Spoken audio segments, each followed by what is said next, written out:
एक समय की बात है, एक गरीब लकड़हारा था जो जंगल में पेड़ काटकर अपनी रोजी रोटी चलाता था।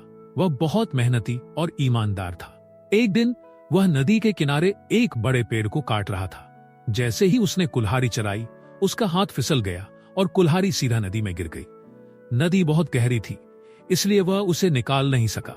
लकड़हारा बहुत दुखी हुआ, क्योंकि वही उसकी रोजी रोटी का एकमात्र साधन था।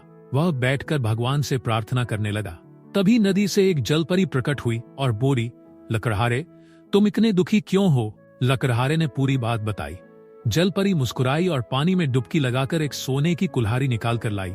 उसने पूछा, क्या यह तुम्हारी कुल्हाड़ी है? लकड़हारे ने ईमानदारी से कहा, नहीं, मेरी कुल्हाड़ी लोहे की थी। जलपरी फिर से पानी में गई और इस बार एक चांदी की कुल्हाड़ी निकाल लाई। उसने फिर पूछा, क्या यह तुम्हारी कुल्हाड़ी है? लकड़हारे ने फिर वही जवाब दिया, नहीं, मेरी कुल्हाड़ी साधारण लोहे की थी। आखिर में जलपरी ने पानी में जाकर उसकी सच्ची लोहे की कुल्हाड़ी निकाल कर दी। लकड़हारा बहुत खुश हुआ और धन्यवाद कहने लगा। जलपरी उसकी ईमानदारी से बहुत प्रभावित हुई और इनाम के रूप में उसे तीनों कुल्हाड़ियां दे दी। लकड़हारा खुशी खुशी अपने घर लौट आया।